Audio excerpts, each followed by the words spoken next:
warahmatullahi wabarakatuh. Perkenalkan, nama saya Alda Fojia. Perkenalkan, nama saya Mawati.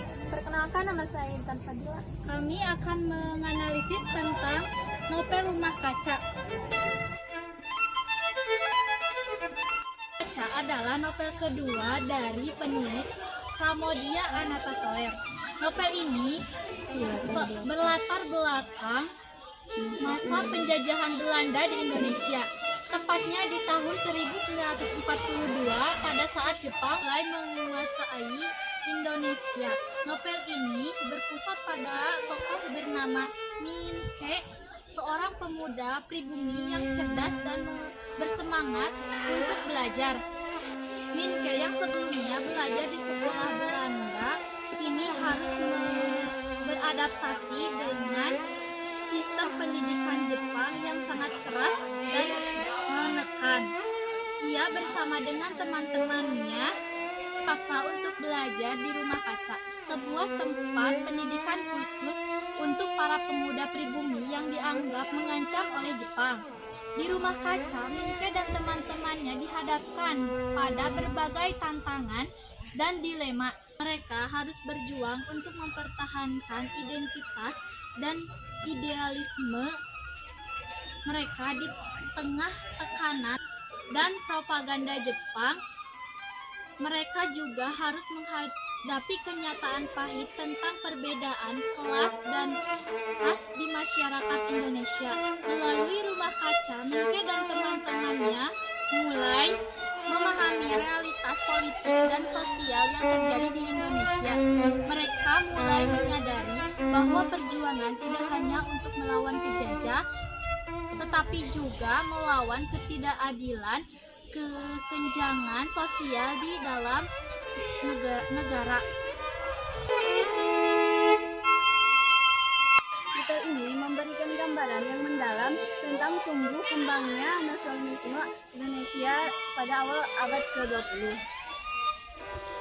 Pramoedya tak segan-segan menyuarakan kritik terhadap kebijakan kolonial Belanda dan kondisi sosial politik pada masa itu. Tokoh-tokoh dalam novel ini sangat hidup. Min-Ke, Nyai Ontosoro, dan tokoh-tokoh lainnya meninggalkan kesan mendalam dengan perjuangan dan konflik batin yang mereka alami. Dalam Rumah Kaca, kita dapat menikmati keindahan dalam bahasa Indonesia yang kaya akan diksi dan metafora, membuat pembaca larut dalam alur cerita.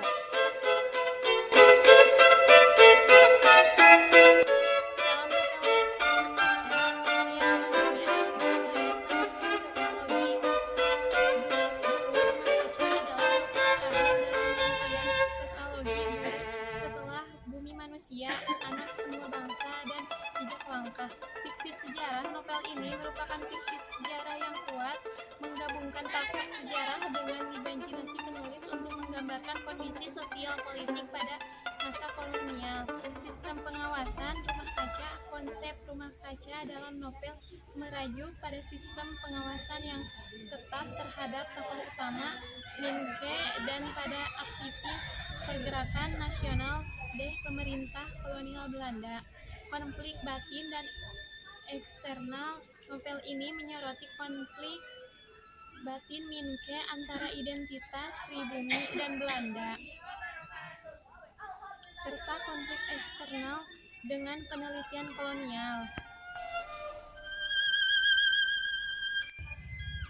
Orientasi pertama pada penokoh. 1. Min-Ke, yaitu seorang pemuda pribumi yang sangat cerdas, menjadi pusat perhatian dari pemerintah Jepang karena Jepang menganggapnya sebagai ancaman.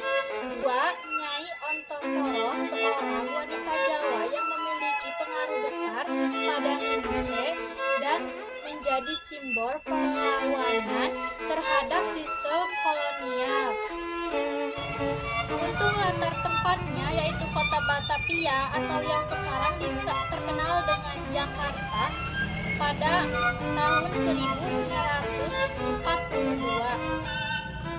Untuk awal mula konflik yaitu pada saat Min-Ke dan teman-temannya diberi pengawasan yang sangat ketat.